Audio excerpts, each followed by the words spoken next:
Bonsoir à tous et bienvenue aux 20h de la télévision du Burkina. Voici les titres. Le fichier électoral du Burkina Faso est fiable. Ce sont les conclusions de l'audit des experts de l'OIF, l'Organisation internationale de la francophonie. Les résultats de cet examen ont été rendus publics ce matin à Ouagadougou.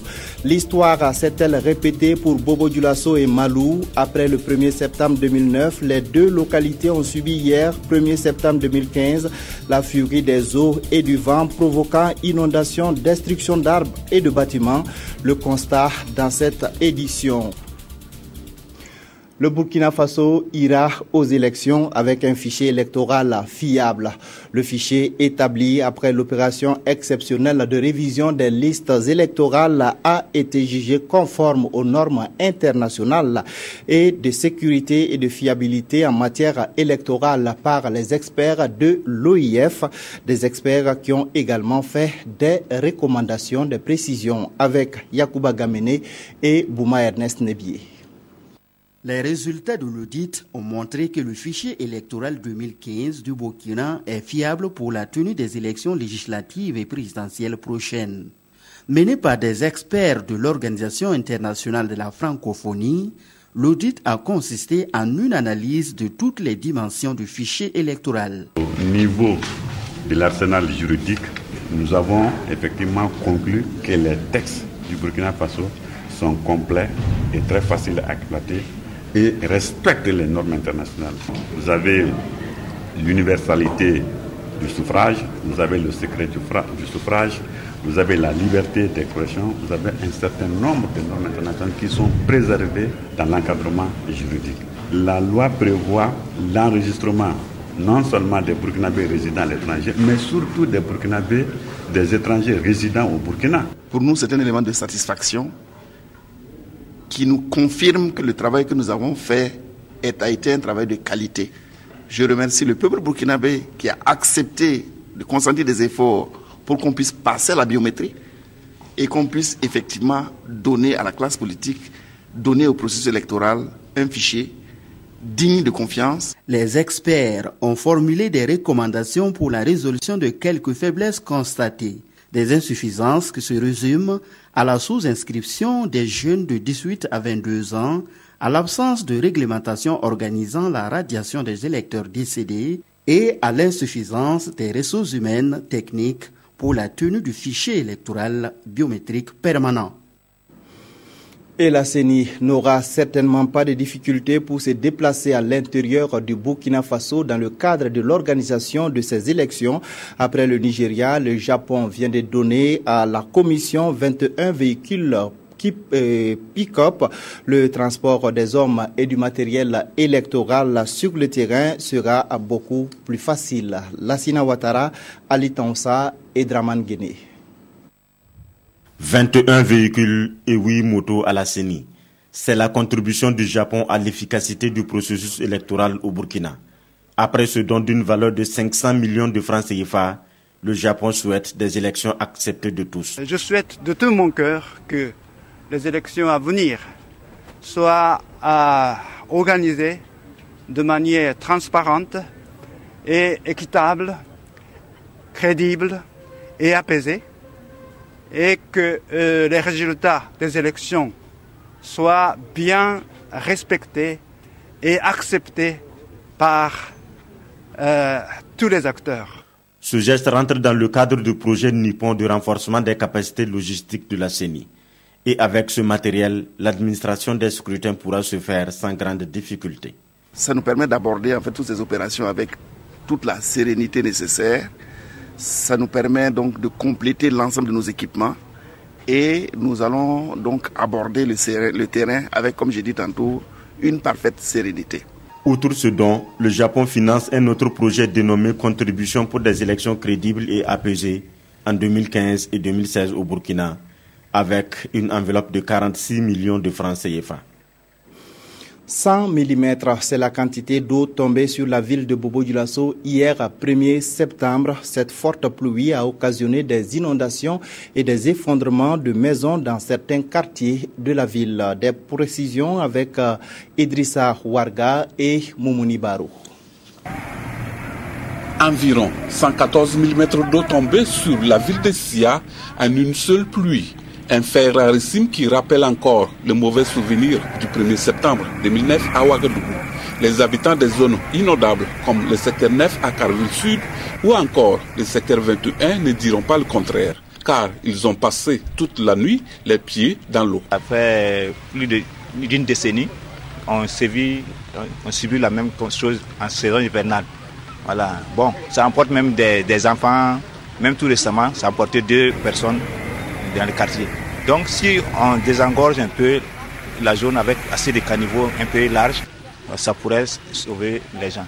Quant au quartier non loti, le désarroi pouvait vite venir. Et c'est le cas ici de la famille Cabré qui a vu sa maison s'écrouler. Fort heureusement, elle s'en est sortie indemne. J'ai essayé de caler les choses pour pouvoir essayer d'arranger encore. Donc j'ai cherché à acheter les ciments maintenant pour essayer d'arranger. À part de blessés ni rien. Non, on n'a pas eu de dégâts. C'est la maison seulement qui est tombée. Le problème des caniveaux se pose avec acuité dans la ville de Bobo-Dioulasso. Que faire donc pour éviter les inondations qui deviennent récurrentes? En tous les cas, la population commence à s'impatienter car l'équation est posée depuis plusieurs années et jusqu'à présent, pas de solution. Le village de Malou, dans le San Matenga, a été balayé hier 1er septembre par un violent vent qui a fait de nombreux dégâts matériels. Des arbres déracinés, des maisons décoiffées, c'est le constat que l'on pouvait faire après le passage de ce vent et de la pluie. Le point avec Jean-Hugues Bayala et Tanga Kafando. Le vent a tout balayé sur son passage. À Malou, dans le San Matenga, les traces sont perceptibles, on se rappelle encore les degrés de violence. Innocent Ayoro, agent forestier, se retrouve sans domicile et sans bureau. J'étais là et ça a soulevé les tôles là. Ça c'est parti, c'est l'eau qui a commencé à rentrer. Et je ne savais pas qu'au bureau aussi c'était la même chose. En temps j'ai jeté un coup d'œil là-bas aussi. Là-bas aussi c'était pas la peine. Et tous mes documents sont noyés. C'est inexplicable. Parce que quand ça démarre, je vous dis, le vent ne venait pas comme ça. On dit ça descend et ça circule, on ne comprend rien. Hein. Donc, et puis c'est carrément circoncis, hein. C'est la localité là seulement. Le CG est ravagé, des maisons décoiffées, des greniers renversés, des arbres déracinés. De mémoire d'habitants de Malou, c'est la première fois qu'un vent d'une telle violence frappe le village.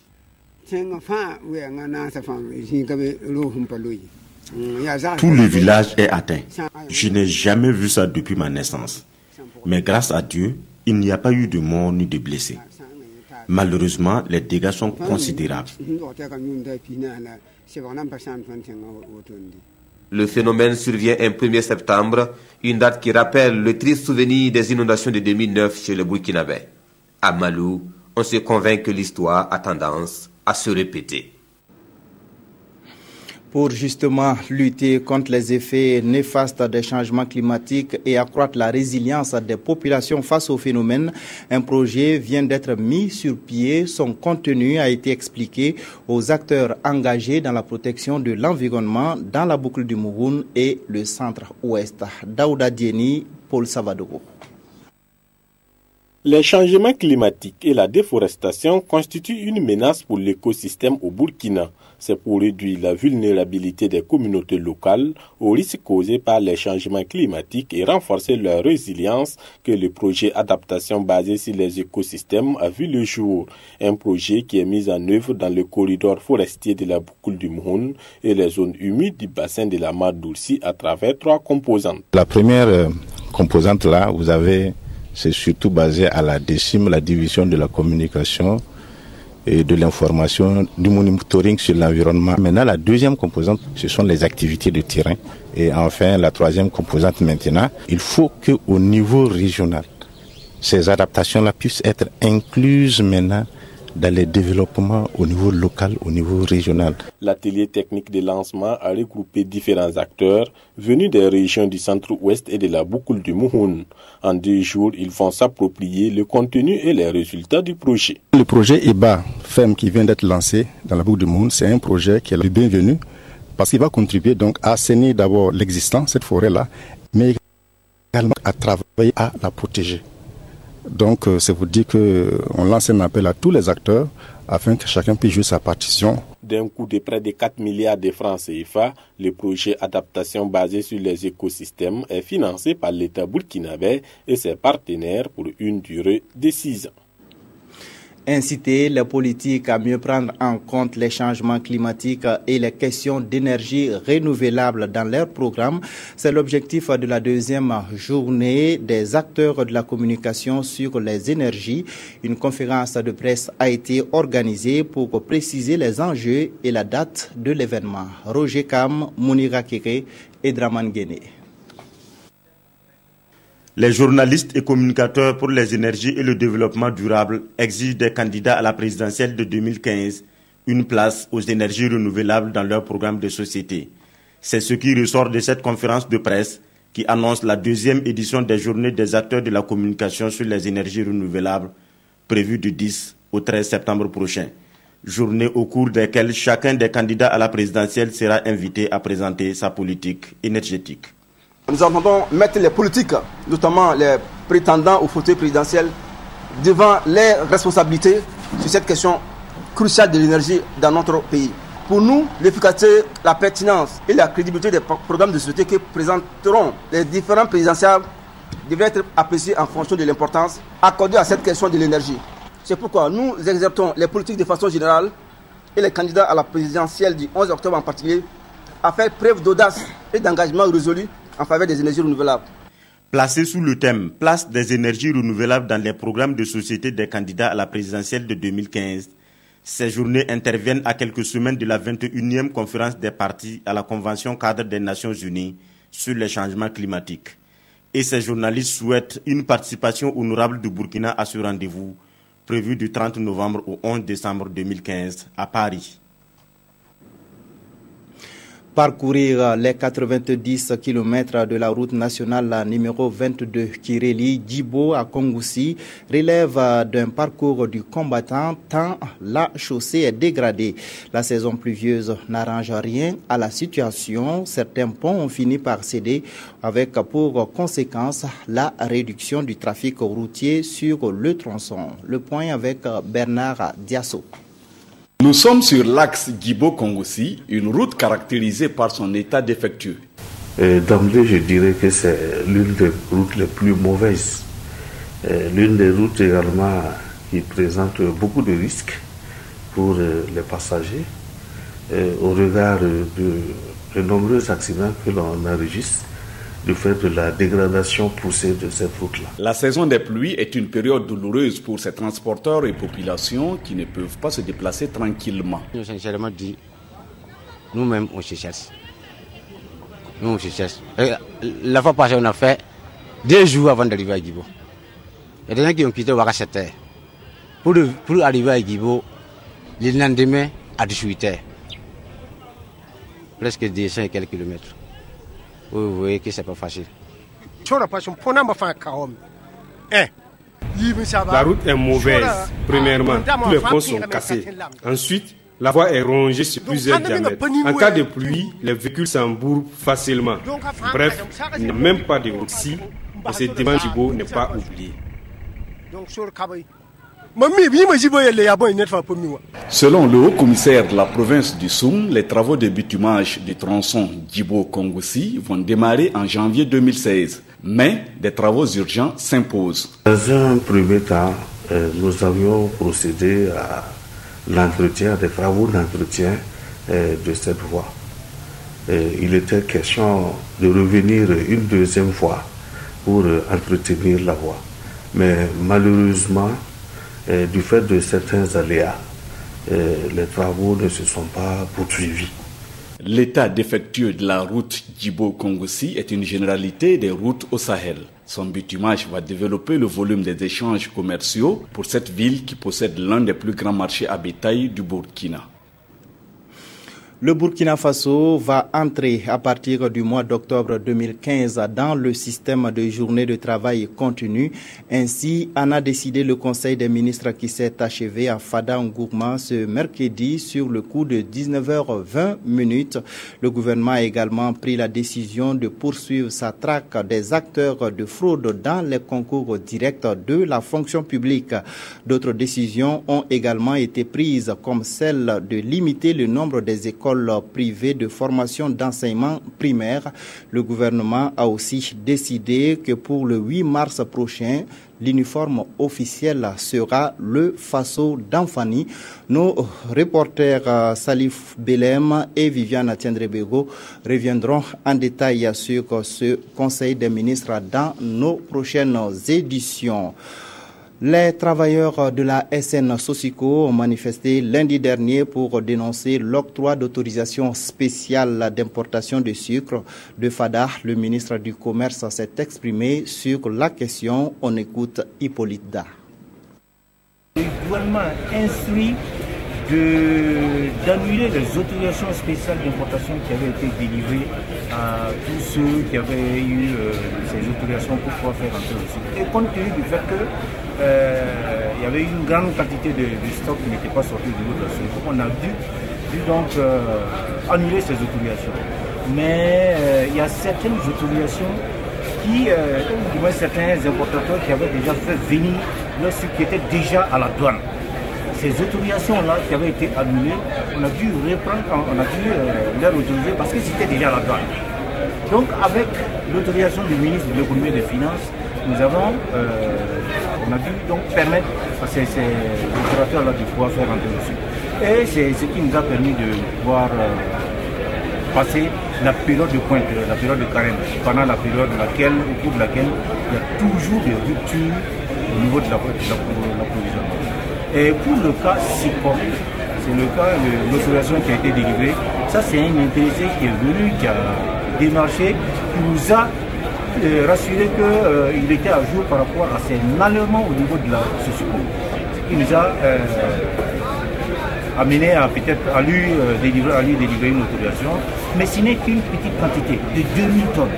Mais ce qui est sûr, c'est qu'on nous avons approché les autorités de la société pour les rassurer de l'accompagnement de tout le gouvernement pour leur permettre de résoudre tout le problème.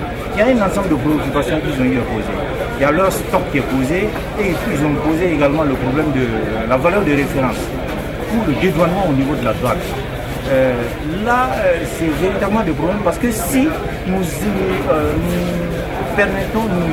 allons à l'augmentation de la valeur de référence, ça va amener une augmentation du prix du sucre. Là, c'est les consommateurs qui vont se plaindre. C'est véritablement la préoccupation, mais ce n'est pas pour autant qu'au niveau du gouvernement, ce n'est pas une préoccupation. Des propos recueillis par Salifou Belem et Viviane Tiendrebego. On reste à Fada et avec Viviane Tiendrebego pour parler de la sortie officielle de la 3e promotion de l'Institut régional d'administration de l'Est. Les 130 compétences serviront dans la fonction publique et dans les collectivités territoriales. La cérémonie a été présidée par le Premier ministre qui a aussi procédé à l'inauguration des nouveaux locaux de l'Institut. 131 à cette sortie de promotion, mais le sort en a décidé autrement avec le décès le 30 août du stagiaire Germain Zongo, le major de la filière ECOFI. Ces promotionnaires et tous ceux qui étaient présents à l'Institut régional d'administration de l'Est lui ont rendu hommage. Pour les vivants, c'est le début d'un autre parcours. Nous sommes prêts, nous sommes engagés, nous sommes déterminés à servir notre nation avec intégrité, loyauté. Devant eux, il y a un défi à relever. Le défi donc du service bien fait, bien accompli. Ils doivent se mettre à la disposition de nos populations. La promotion s'est choisie un nom de baptême, liberté et intégrité. Le taux de succès de 100% est le fruit de sacrifices consentis par tous les acteurs de cet institut. Avec cette promotion, l'IRA rompt avec les locations de salles. Les élèves sont là, ils peuvent témoigner. Nous avons loué une école, un peu en brousse, là, le lycée Tibérial. Nous avons squatté dans ce bâtiment-là depuis 2011 jusqu'à maintenant. Il faut que l'État, au niveau du budget national, voit comment aussi il peut investir pour qu'en tout cas au niveau des autres régions, les 5 autres instituts, puissent avoir des bâtiments définitifs pour en tout cas assurer une formation de qualité à nos agents. Les infrastructures inaugurées ce jour ont été réalisées avec l'appui de l'Union européenne et de la coopération allemande. Le Conseil régional de l'Est a joué sa partition en offrant le terrain. Il compte dans les jours à venir implanter entre autres sur le site un château d'eau. L'ambition affichée, c'est d'offrir aux futurs stagiaires de meilleures conditions de formation. Comment riposter en cas d'apparition de la maladie à virus Ebola au Burkina Faso? Une quarantaine d'agents de santé a suivi une formation pratique et théorique en la matière. Ces simulations ont été initiées par l'Alliance pour l'action internationale et la Croix-Rouge. Amadou Ilboudo, Jérémy Ouedraogo et Issa Lankwande. Il s'agit ici d'accroître les compétences techniques des équipes du centre de traitement Ebola du CMA de Pissy. La gestion adéquate d'éventuels cas suspects ou confirmés de la maladie à virus Ebola et l'utilisation des équipements de protection seront passés en revue. Pouvoir maîtriser le port des équipements de protection, de connaître le circuit de prise en charge des patients et toutes les règles d'hygiène et les mesures d'assainissement qu'il faut appliquer dans le contexte spécifique de la maladie à virus Ebola. Et cela permettra donc d'être prêt, on ne souhaite pas, mais d'être prêt en tout cas et préparé à prendre en charge de manière adéquate un éventuel cas suspect ou un éventuel cas confirmé de maladie à virus Ebola au Burkina Faso. C'est à la suite des différentes activités de préparation contre la maladie à virus Ebola au Burkina que cette formation pratique et complète des membres des équipes de prise en charge se déroule à Ouagadougou. Il a eu la bonne combinaison au PMIB et il empoche la somme de 37 millions de francs CFA. L'heureux gagnant a reçu son chèque hier des mains des premiers responsables de la LONABE. Roger Kam, Evelyne Dabiré. C'est fait. Par cette remise de chèque, Oumarou Kaboré entre en possession de ces 37 647 000 francs CFA.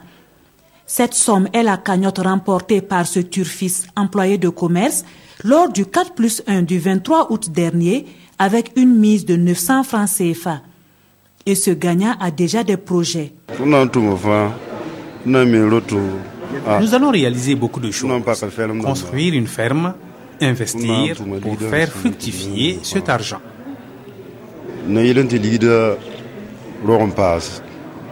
Une joie que partage le premier responsable de la LONABE. La population burkinabé fait beaucoup confiance à la loterie et c'est un produit qui marche bien. Et nous allons continuer à donner, à faire des millionnaires burkinabés. Oumarou Kaboré vient ainsi succéder à Madi Tanga qui a remporté au 4+1 du 21 août dernier plus de 84 millions de francs CFA. La reprise des négociations gouvernement-syndicat, la dotation de la CENI en véhicule par le Nigeria, ce sont là les sujets qui ont intéressé les quotidiens de ce jour, lus pour nous par Sibidi Issa Lankwande. Le retour à la table des négociations gouvernement-syndicat fait la une des quotidiens du jour. Après les réponses fournies par le gouvernement aux partenaires sociaux et jugées décevantes par ces derniers, les deux parties se retrouvent pour poursuivre les discussions. Les syndicats ont posé leurs revendications autour de 16 points contenus dans une plateforme minimale et attendent du gouvernement qu'il y apporte des réponses adéquates. L'unité d'action syndicale rappelle au gouvernement que sa priorité ne saurait être que les élections, mais aussi la satisfaction des préoccupations des populations. Les deux parties se donnent 10 jours pour s'entendre sur l'essentiel. Soutien aux élections, le Nigeria offre 20 véhicules à la CENI. L'information est également relayée dans les parutions de ce mercredi. 20 pick-up comme signe de la fraternité nigériane, titre l'observateur Palga, qui poursuit que ce don fait suite à une promesse du pays de Muhammadu Buhari, faite lors de la rencontre du groupe de contact et de soutien à la transition en mars dernier. Une contribution du Nigeria perçue à la CENI comme considérable et qui va permettre d'améliorer ses conditions de travail et d'être plus efficace sur le terrain dans la conduite des activités électorales. 1er septembre 2015, le douloureux souvenir de 2009 a de nouveau marqué les esprits. Le sujet est à lire dans les colonnes du journal Le Soir, qui nous apprend que la pluie qui est tombée sur la presque totalité du territoire national a fait des dégâts à Malou, un village situé à une quarantaine de kilomètres de Kongoussi dans le BAM. La tempête a rendu le village méconnaissable en soufflant pratiquement tout sur son passage. Le journal nous apprend également que la pluie a fait des dégâts à Orodara, où une personne a été emportée par les eaux.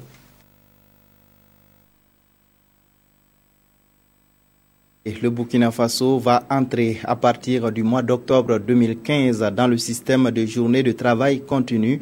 Ainsi en a décidé le Conseil des ministres qui s'est achevé à Fada-Ngourma ce mercredi sur le coup de 19h20. Le gouvernement a également pris la décision de poursuivre sa traque contre les auteurs de fraude dans les concours directs de la fonction publique. D'autres décisions ont également été prises comme celle de limiter le nombre des écoles privées de formation d'enseignement du primaire. Le gouvernement a aussi décidé que pour le 8 mars prochain, l'uniforme officiel sera le Faso d'Anfani. Ainsi s'achève cette édition. Merci de l'avoir suivi. Restez en compagnie de nos programmes.